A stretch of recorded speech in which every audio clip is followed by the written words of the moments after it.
Muhammad wa ala alihi wa ashabihi wa barak wa sallam. All praise are due to Allah, Lord of the worlds. And surely Allah is the friend and protector of the righteous. And I bear witness that Allah is one and has no partners, and that Muhammad, the son of Abdullah, is his servant and his last messenger. And may Allah always and constantly send peace and blessings to Muhammad, to his family, to his companions, to all those who call to his way and establish his sunnah to the day of judgment. As to what follows, يقول الحق سبحانه يا أيها الذين آمنوا اتقوا الله وقولوا قولا سديدا يصلح لكم أعمالكم ويغفر لكم ذنوبكم ومن يطع الله ورسوله فقد فاز فوزا عظيما. Allah subhanahu wa ta'ala has revealed to us, O you who believe, have the consciousness of Allah and speak a straightforward word. He would repair your deeds, forgive you of your sins, and whoever obeys Allah and His Messenger has surely gained a mighty triumph. And so I speak to you with that spirit of qawlan sadida, since we are going through a lot of changes as a community. There are many young people now coming up. There are a lot of questions, and we have to be very straight with each other. Qawlan sadida. We have to speak not only from the mind, but from the heart, especially with the younger generation and the challenges that are facing them in this part of the 21st century. The last few days, for many young people growing up, and for those who are coming from outside of North America or outside of the Western countries into this part of the world, may appear to be a very strange time. The behavior of people around you radically changes in these days. We get a lot of different signals. We get signals of Jesus, the son of Mary, Isa alayhi salam, a humble servant of Allah subhanahu wa ta'ala. But yet what we are seeing around us is gross materialism. We are seeing people acting in strange ways. We are seeing alcohol, drugs. We are seeing all types of strange behaviors that are going on in this time. And it's hard sometimes to connect this with the spirit of Jesus, because it's supposed to be a holy time of year. But yet, in reality, it is the most unholy time of year. So we need to be straightforward. We need to find out what is happening around us. Today, which is another shock for many people, at 5 a.m. in the morning, there were people lined up, not in front of the masjid. They were lined up in the malls with the people who get up in the morning for Fajr, and for those who come out to masjids. They came out to another type of temple. In a sense, they came to the shopping malls. They braved the cold, and they came in order to be part of what they call Boxing Day. That this is a special occasion for them. And really, when a person now gets up from their sleep and has a feeling that something good is going to happen to them, that if they go outside in the cold, if they break their normal pattern and they go outside, that they will gain something in this life. They will feel better as a human being. This is a serious issue, because these are the same feelings that people are supposed to get from ibadah, from worship. That's the same feeling that a person gets up, makes the Fajr prayer. Those who come out to the masjid and realize the blessings they will get from coming outside and bearing the cold.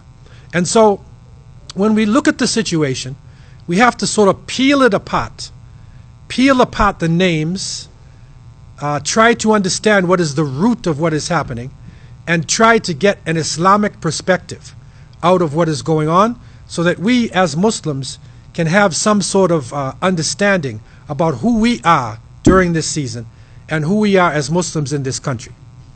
The origin of Boxing Day itself actually goes back to the 1600s. Around 1633 is the time they recorded this in London or in Britain.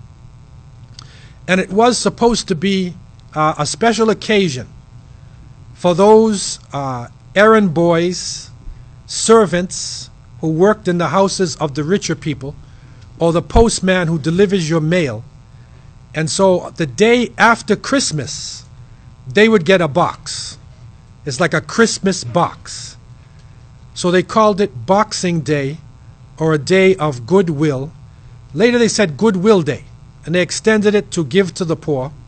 But some actually look at a deeper root of this occasion, which has nothing to do with what they're doing. But this is supposed to be the celebration of the martyrdom of a person they call Saint Stephen, who was the first martyr for Christianity, because he spoke out against money lenders, he spoke out against the temples and the government, and they stoned him to death. And Paul, the one who is now the present day progenitor of Christianity, he witnessed the death of Saint Stephen.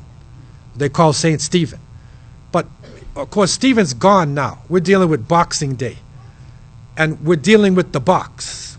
So the box is a gift that is given during this time, and it's not so bad that people give. This is a good quality to give.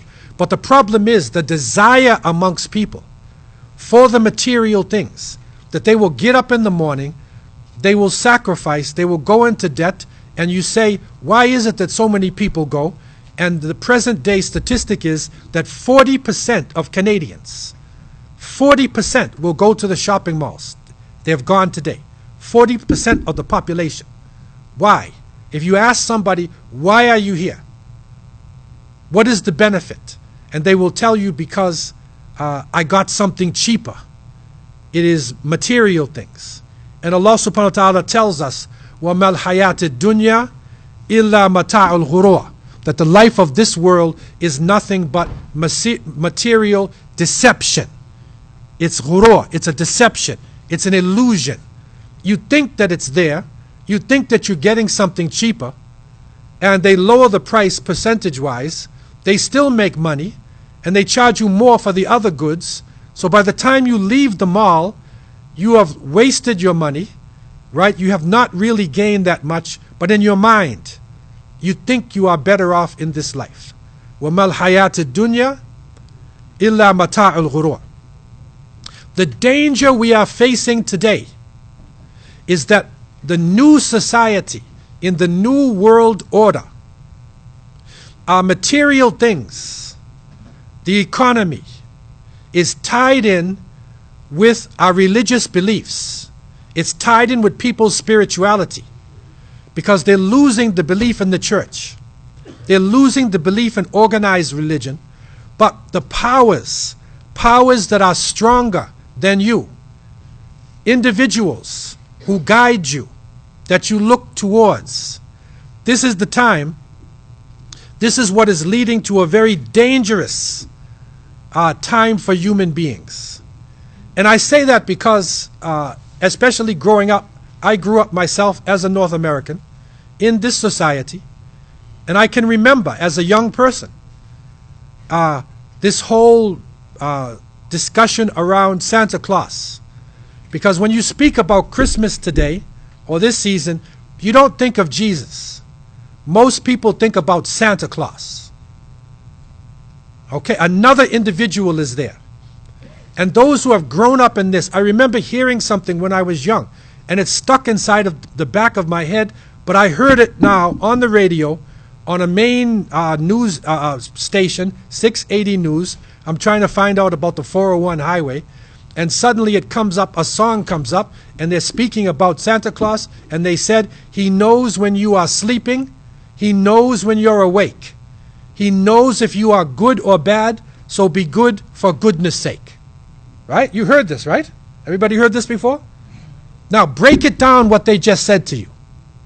This individual, he knows when you're sleeping, when every human being is sleeping. He knows when every human being is awake. He knows if you are good or you're bad. So he knows your deeds. So they said, be good for goodness sake. So what they have done, who is the one who's supposed to know why whether every human being is awake or asleep? Who is the one? It's Allah subhanahu wa ta'ala. Who is the one who ultimately knows whether we are good or bad? It's Allah subhanahu wa ta'ala. Who knows what is inside of us? You see, when nobody else does. So what they are doing by using this innocent, or what appears to be an innocent song, they are actually putting values in the mind of the children. It's values inside of the society, which is leading to a very dangerous area, and that is the area that we call shirk. And shirk is the most grievous sin that an individual can fall into. The valley of shirk, what is happening now is that people have left the churches, left their organized, and they're now being taken to another valley that they feel is a valley of progress, but the reality is they are falling into the valley of shirk. And this is a danger that the young people in our community have to be aware of. Because Allah subhanahu wa ta'ala has said very clearly to us in Surah An-Nisa, verse 48, A'udhu billahi minash shaitanir rajim, Inna Allah la yaghfiru an yushraka bihi wa yaghfiru ma duna dhalika liman yasha' wa man yushrik billah faqad iftara ithman azima. Allah subhanahu wa ta'ala said, surely Allah does not forgive that anybody associates partners with Him, and He forgives everything else if He pleases. And whoever associates partners with Allah has committed a terrible sin. Ithman azima. So this shirk is classified. It is considered to be the most dangerous sin. And the Prophet Muhammad sallallahu alaihi wasallam, when he's speaking about the Sab'a al-Mubiqat, he's speaking about the 7 most dangerous sins. He started by saying ashirk billah. And so this ishraq billah, this shirk, is a dangerous concept. And the person who's committing shirk believes in God. They believe in a creator, but they also believe that there are powers or forces which can either rival the creator or which are in partnership with Allah subhanahu wa ta'ala. So in Arabic we say a sharika. We say this new sharika has opened up. This is a business that's opened up. It's a partnership, because the sharika has a president, vice president, secretary, treasurer. And so the same concept is what we call polytheism. It's the association of partners with Allah subhanahu wa ta'ala. It is so grievous. I remind myself and you that Allah subhanahu wa ta'ala told us in Surah Al-Ma'idah verse 72, إِنَّهُ مَنْ يُشْرِكْ بِاللَّهِ فَقَدْ حَرَّمَ اللَّهُ عَلَيْهِ الْجَنَّةِ وَمَأْوَاهُ النَّارِ وَمَا لِلظَّالِمِينَ مِنْ أَنصَارٍ. Allah subhanahu wa ta'ala said, anybody who associates partners with Allah, then Allah has prohibited paradise for him. حَرَّمَ اللَّهُ عَلَيْهِ الْجَنَّةِ. It's haram. It's prohibited for that person to go to paradise, and his destination is the fire. And for those who are oppressors, there are no helpers. Nobody can help them. Allah also told us and showed us about the prophets who came before, and how dangerous this thing is in Surah Az-Zumar, verse 65. لَقَدْ أُوحِيَ إِلَيْكَ وَإِلَى الَّذِينَ مِنْ قَبْلِكَ لَإِنْ أَشْرَكْتَ لَيَحْبَتَنَّ عَمَلُكَ وَلَتَكُونَنَّ مِنَ الْخَاسِرِينَ.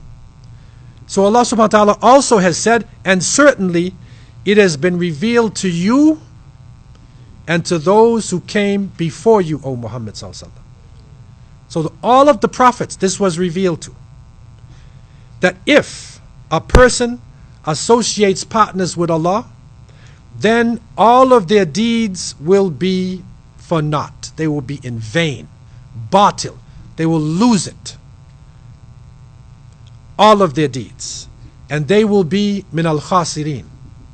They will be of the losers. So this is powerful language. It's very powerful language. And we do not find any action, anything that we can do that has language that is this powerful. And the only time that we can be forgiven from shirk, the only time, is if we make tawbah, if we repent to Allah subhanahu wa ta'ala in this life. Because Allah tells us, Inna Allaha yaghfiru dhunuba jami'an, that verily Allah forgives all sins. And so shirk is something we need to understand. There are many forms of shirk, and we have studied the forms. We see people bowing down to idols. We see those who have set up different gods. But there are forms of shirk that are not so clear that the ulama have specified for us. There is a form, shirk ad-du'a. There is a form of polytheism in your prayers. When a person is now invoking or calling out to other than Allah subhanahu wa ta'ala, praying to other than Allah azza wa jal, then that person could also be falling into shirk. And so calling to those who have died, dead, calling to those individuals, and the young child, the innocent child, is hoping that Santa Claus is going to come. Santa Claus will bring me a gift. I don't know how he's supposed to come down everybody's chimney. There's chimneys, there's billions of chimneys in the world. Most of us don't even have a chimney. But he's supposed to come down there and give you presents, right? And then escape. And his clothes stay clean, his beard stays white, his clothes stay red, and he's able to do this simultaneously all around the world. And so what is happening now, which, appeared to be, and appears to be for many people, something innocent. We're just giving them out, giving presents. But the problem is, when human beings do not have organized religion, when they do not have a form of wahi, of revelation that they are following, then these concepts will take the place of the organized religion and will become the way that they believe. It'll be those things that they seek benefit from, that they seek protection from. It'll be individuals who are false constructs, who will be put into their minds and will lead them astray. Another form of shirk is shirk al-muhabba. That is the shirk of your love. That if a person loves an individual more than Allah subhanahu wa ta'ala, or like Allah azza wa jal, you love that individual, or you hate believers, if this mahabba comes into the heart as well, then this is also a dangerous feeling that could lead the person into a state of shirk, wal iyadu billah. And so the concept of shirk, this concept now, if we understand this, I want to go for the younger people very slowly into this. If we understand what it is, the concept of one God and the concept of many gods. In Surah An-Nahl verse 36, Allah subhanahu wa ta'ala revealed to us, وَلَقَدْ بَعَثْنَا فِي كُلِّ أُمَّةٍ رَسُولًا أَنْ يَعْبُدُوا اللَّهَ وَاجْتَنِبُوا الطَّاغُوتَ. And verily we have sent to every nation a messenger, that they believe in Allah and they stay away from taghut, false gods. And the taghut could be somebody who is in the place of Allah, somebody who wants to be worshipped, they enjoy it. The taghut could even be a government. If a government is ruling with other than what Allah subhanahu wa ta'ala has revealed, that could be a taghut. The taghut could be somebody who is making laws for you, which go against the laws of Allah subhanahu wa ta'ala. And so what all of the messengers were taught, somebody was sent to every nation and every tribe. Stay away from this taghut. Ibadatillah wa ijtinab at-taghut. So worship Allah subhanahu wa ta'ala. Worship the Creator. Don't get caught up in material things. And stay away from the false gods. And so these forms of shirk are very important to us in trying to understand what is happening in these holidays. And in the next few lectures, inshallah, I want to try to give you an overview of some of the major holiday myths in this society itself. I want to give you an overview of the big ones that are going to face you all year. And because we're at the end of the year, we're going to sort of start backwards. But because we're right here, we'll start here and then we'll go back to the beginning of the year and go around to some of the major holidays to show you what is the root of the holidays, what is the danger involved in them, and what is the Islamic position. And so, in looking at this, to try to understand this now, because we study Tawheed and Shirk.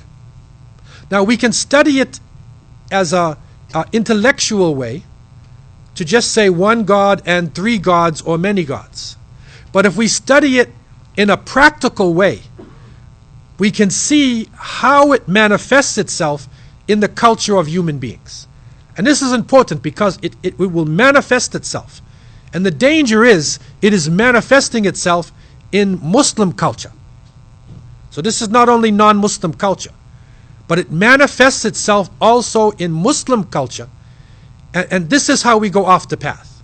And this is crucial because one of the biggest obstacles facing us is Islam versus culture. We do things many times as Muslims because that's what my people used to do. That's what my village used to do. That's what I learned from my elders. As opposed to what you learn from Allah and His Messenger, then we go to the elders. Sometimes the elders are correct and sometimes they are wrong. And when they are wrong, it is usually connected with a previous religion.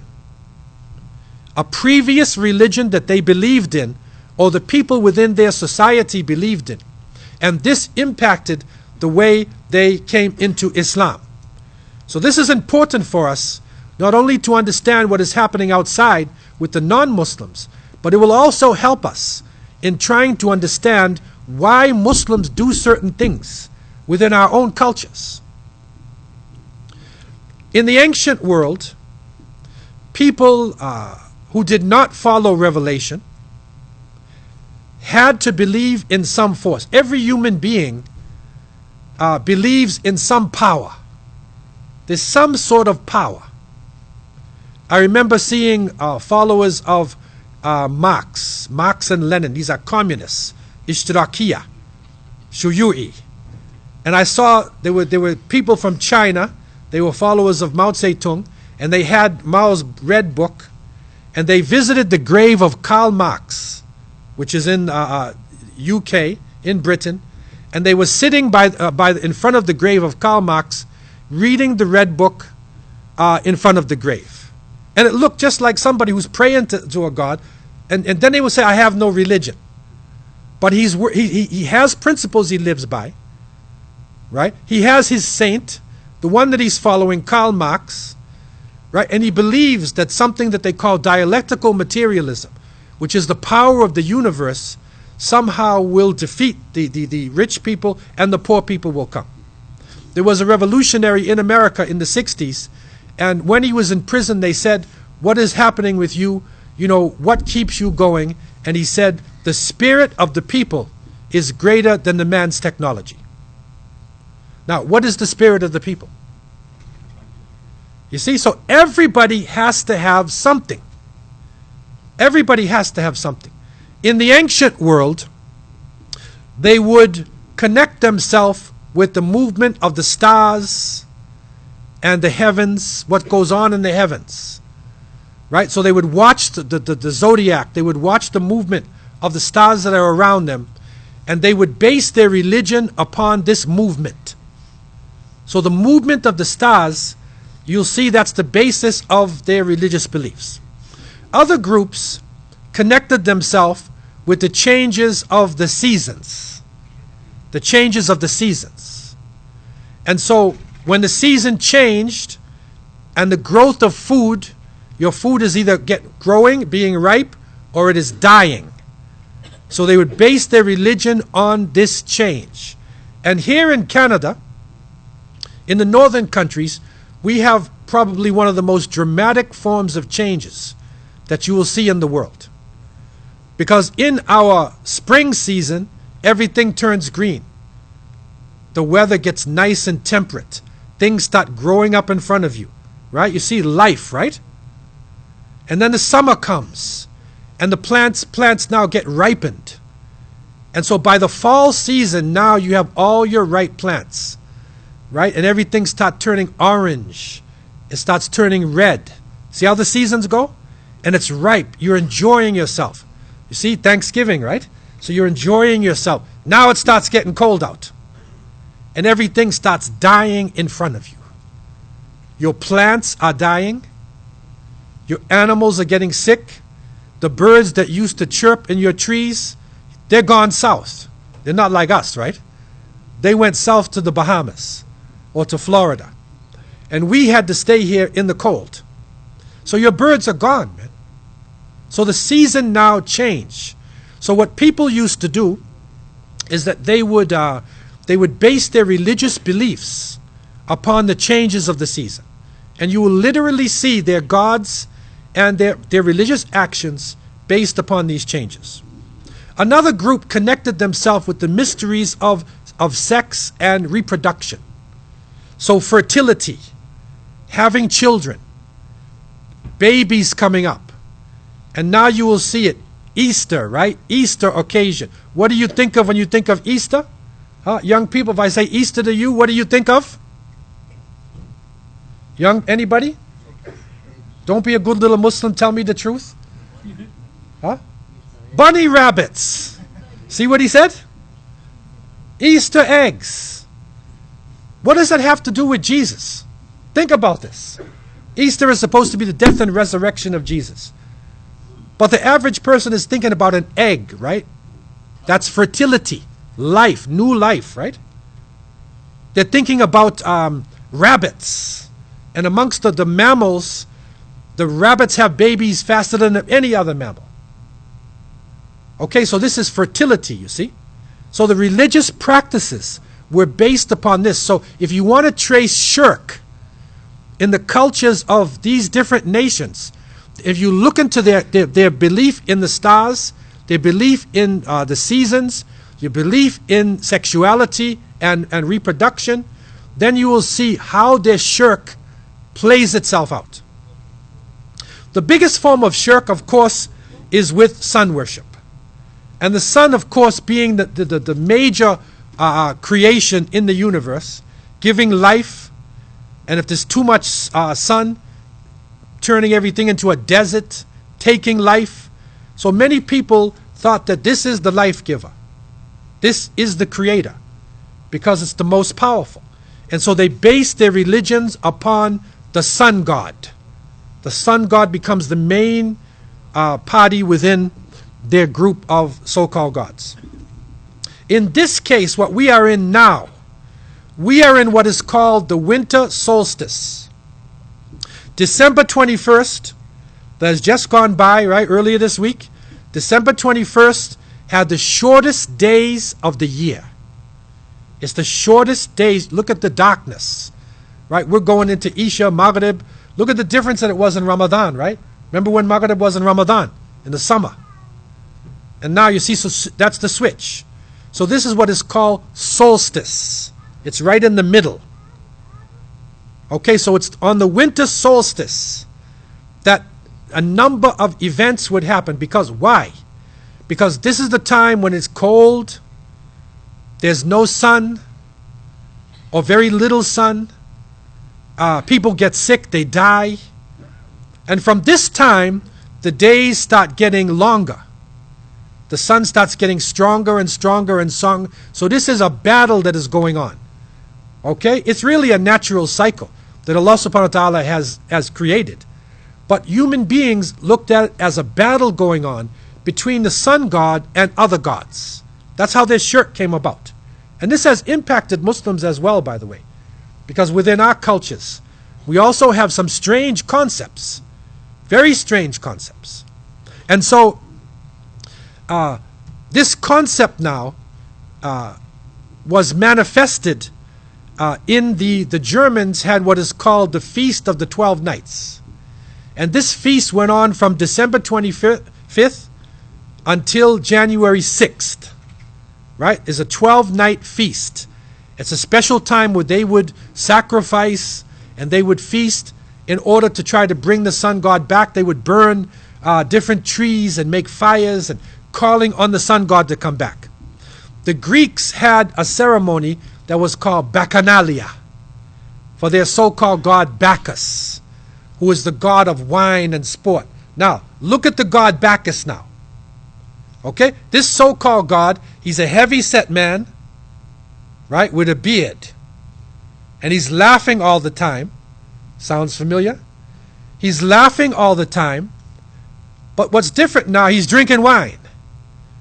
Right? And everybody drinks wine and they go crazy. They commit adultery, they steal, they rob. This is Bacchanalia. The Romans call it Saturnalia, for Saturn. And Saturn is an individual. And when one of their great artists drew a picture of Saturn in the Sistine Chapel in Rome, Saturn was a heavy-set guy, white beard. He was on a sleigh, and the sleigh or the sled was being pulled by winged snakes. It's winged snakes. A snake cannot normally fly, but in this case, the heavy-set man is in the sleigh, right, being pulled by an animal that doesn't normally fly, and it flies him in the air. Starting to sound familiar to you? That was the Saturnalia. And so these concepts now influenced the people in terms of their celebrations. And what the Romans would do, they would have their temples. And they would get the people would go to the temples, and they at that time they were sacrificing Christians and throwing them to the lions. And then they changed, they stopped killing Christians. And then they would have a little type of doll, and they would give it out to individuals, and the temple is lit with lights, right, all around the edges. Sounds familiar to you? The temple is lit, and when you leave the temple, they would say to you, Bona Saturnalia, which means happy Saturnalia. You see it? Like Merry Christmas, right? Merry Christmas, which many of you heard today, unless you look at me and they say, have a nice holiday, right? Because they can look at a Muslim. If you look like a Muslim, they're not going to say it. But otherwise, they'll say, Merry Christmas. The Romans would say, Bona Saturnalia, right? This is where it comes from. And so, with this concept, the main issue came, where does the ibadah come from? There was an individual in the ancient world, and you can look this up. His name was Mithra or Mithras. And they believed that Mithra or Mithras, that he was the son of God. And he died for the sins of humanity. His number was 7. His holy day was the 7th day of the week, that we now call Sun Day. You see it? The day of the sun, Sunday. His followers, on a special occasion in the spring, would put a mark on their head with ashes. They would put an ashen mark on their head. And so Mithras, this individual, on December 25th, it is called the Natus Sol Invictus. Right? This is the birth of the victorious sun, the sun god. This is his birthday. So the real December 25th originally was a pagan celebration. A pagan celebration, and it specially comes out with the concept of Mithra itself. The problem that happened, or the challenge for them, Christianity started to spread. The pagan religion is there. The Christians then, they were being sacrificed to lions. They were being killed in the Colosseums. And so somebody said the famous words, if you can't beat them, join them. So they joined And somewhere around the 4th century, things started to change, and so it was now being celebrated. December 25th was being celebrated as the birthday of Christ, when in actuality it is not the birthday of Christ. And you can even show this to Christians, because according to Christians' understanding, when Jesus was born, his mother and the so-called father Joseph, they paid taxes with ripened fruits. They paid the taxes to the Romans. And when the fruits ripen, what is the season when the fruits ripen? That's in the summer. It's the end of the summer, in the heat. Right? Also, they were living in Philistine, and they kept their animals outside all night in Philistine. And that is not possible in the wintertime. In the wintertime in Philistine, you bring them inside. So according to honest Christian historians, this December 25th is actually not the birthday of Christ. He was born in the warm weather. In comes the Quran giving the true story, and it shows Maryam, may Allah be pleased with her, going out there, being in the state of having the childbirth. The angel comes to her and says, shake this nakhla, right? Go to the date palm tree, and it will give you rutub. Rutub in Janiyah, that's rutub, the ripened dates. Shake it and the ripened dates will come. When are the dates ripen? Those who live in the Sahara? In the summer. There's no rutub you get in the middle of the winter in the cold.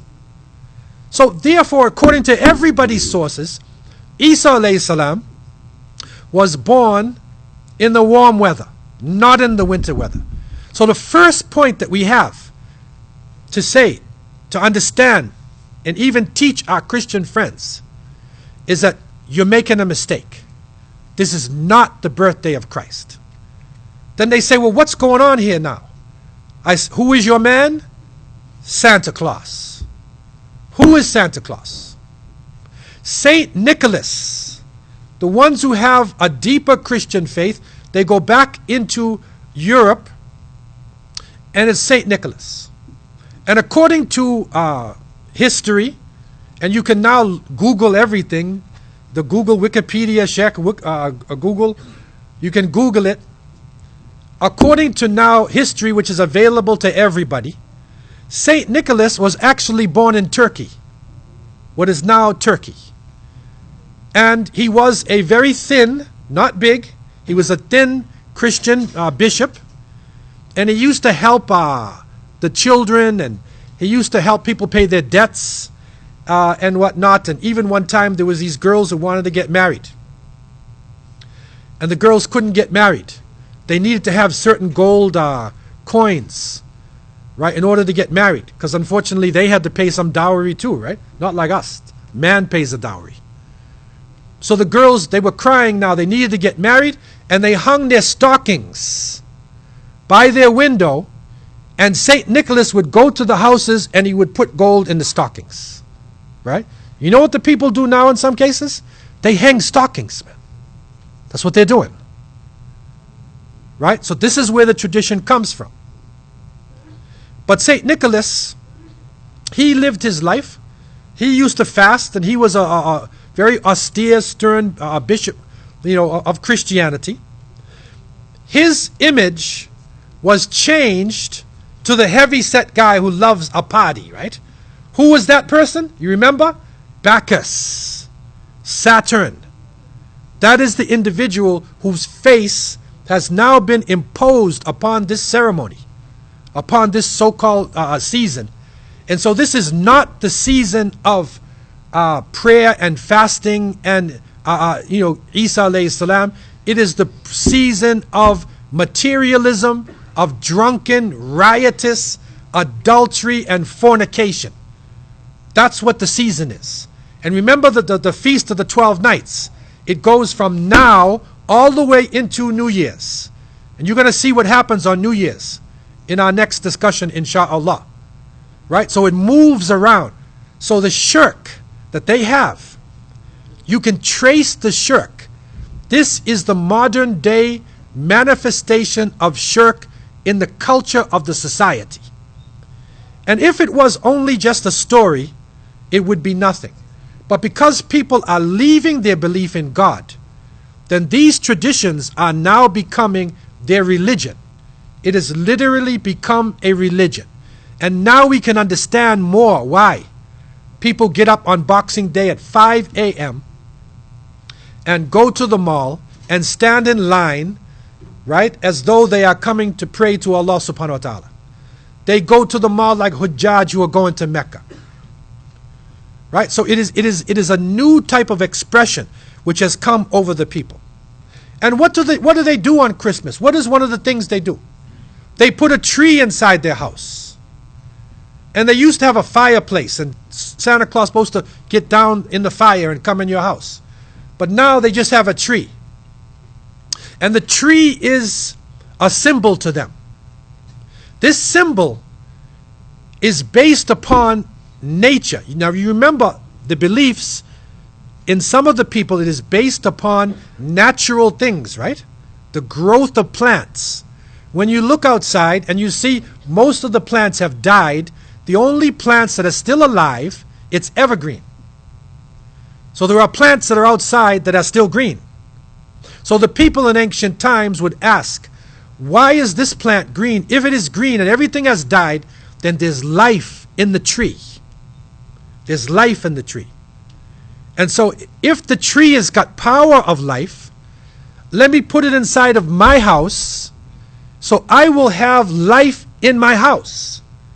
So when the winter comes and everybody's dying, we can still live. We have this, what we call tamima, or ta'weez, right? It is an amulet.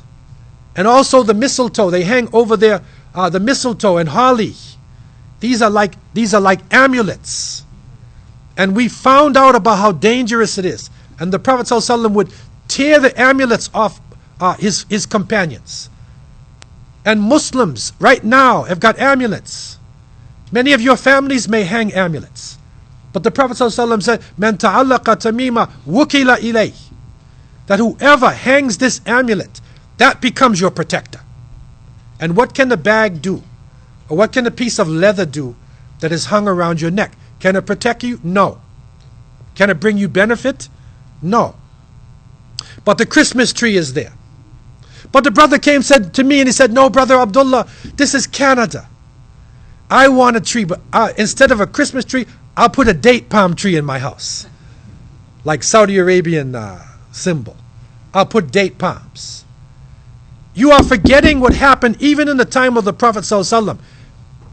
That when they were moving toward Hunain, and they were moving toward the enemy, a large enemy, after the opening of Mecca, and the Mushrikeen had a tree called Data Anwat, and they used to hang their weapons on the tree called Data Anwat, and to get power. And if you hang it on the tree, they believe suddenly you are undefeatable.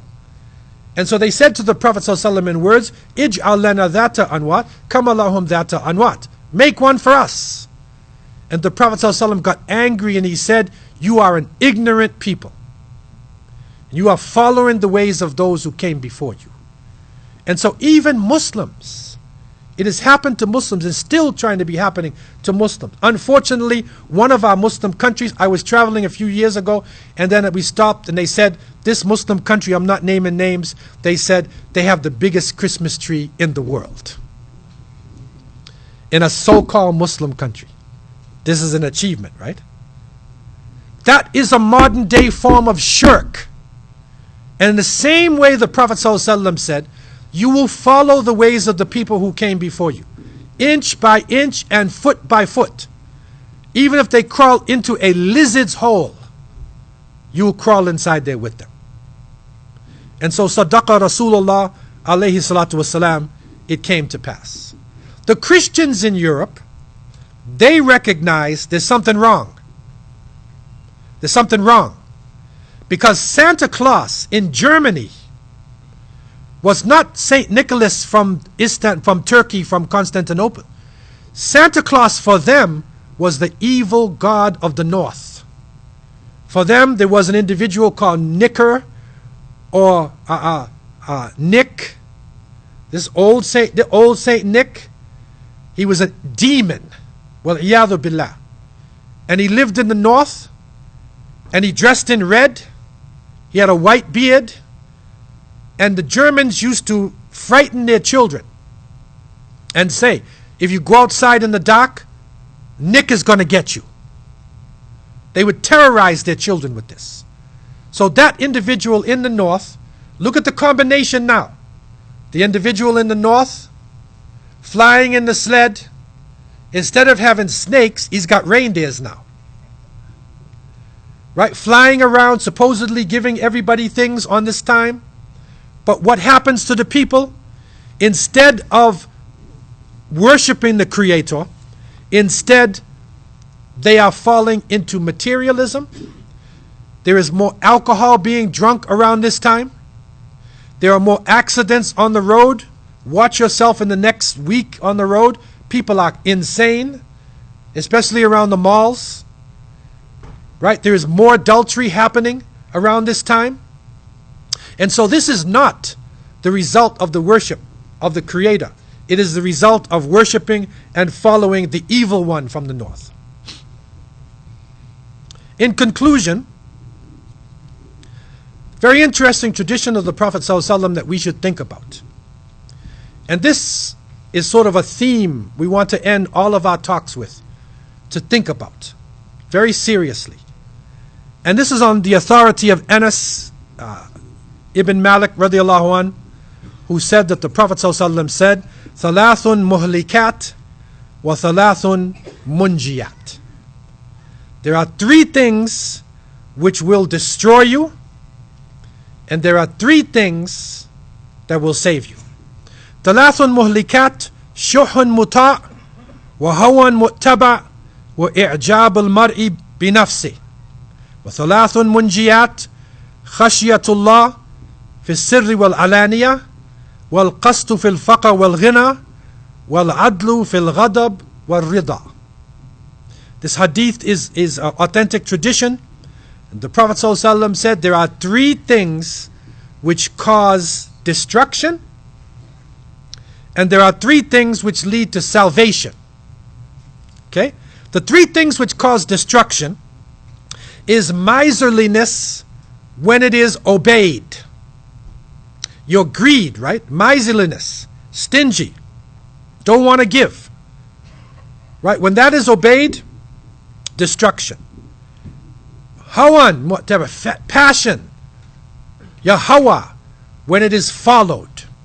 If you follow your desires, you just follow your whims. You just, as Nike would say, just do it. Right? Hawan mu'taba. You follow your hawa. And finally, self-conceit. And this is a very serious point for Muslims. Because one of the problems we're facing is when people think that my opinion is better than anybody else. They become conceited and not open-minded to listen to other, even Muslims, who are bringing them things from Quran and Sunnah. But self-conceit. Okay, so these are the three things which will destroy. Miserliness, which is obeyed, passion, which is followed, and self-conceit.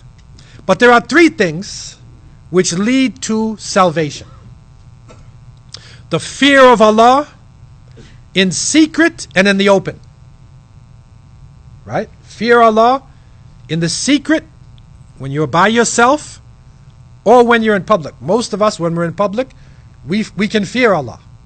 Other people looking at us too. We want to be good Muslim. But when you're by yourself, are you the same? This is what will lead to salvation. Number two, moderation when rich or when poor. Right? Moderation, either time. Yeah, you're rich or you're poor, whatever it is. Right? You're paying your zakat. You're taking the middle road. Right? Ummatan wasata, balanced. Right? Balance. Very important concept. And number three, justice when angry or when pleased. And this is a really important point. Because what is happening now, and it's happening in our ummah, If people are pleased, they are fine. But when they get angry, when something is done against them, they lose control. They forget about Shari'a. They forget about the Sunnah of the Prophet ﷺ, because they're angry, right? This ghadab has come in, and the emotions take over them, and they destroy and they insult and they even kill, wal-iyadhu billah, even other Muslims. So this is serious points for us to think about in these very crucial times that we are facing, in these times when there are manifestations of shirk which are coming in the main culture of the society. And this is being propagated around the world. It has even reached the lands of Islam and is being propagated through the lands of Islam. It is another sunnah. It is another way. And the Prophet ﷺ, you will follow the ways of them. You will follow them, inch by inch and foot by foot. Even if they crawled into a lizard's hole, you go inside there with them. And they said, who is this, O Rasulullah? Who is this? Is it the Jews and the Christians? He said, Faman, who else? Who do you think it is? It's those religions who came before you, those people who even claimed to have Tawheed. We need to have mukhalafah. When it comes to our religious practices, our understanding, we need to submit to Allah subhanahu wa ta'ala and hold tight to the sunnah of the Prophet alayhi salatu wasalam. I leave you with these thoughts, and I ask Allah to have mercy on me and you. Wassalamu alaikum wa rahmatullahi wa barakatuh.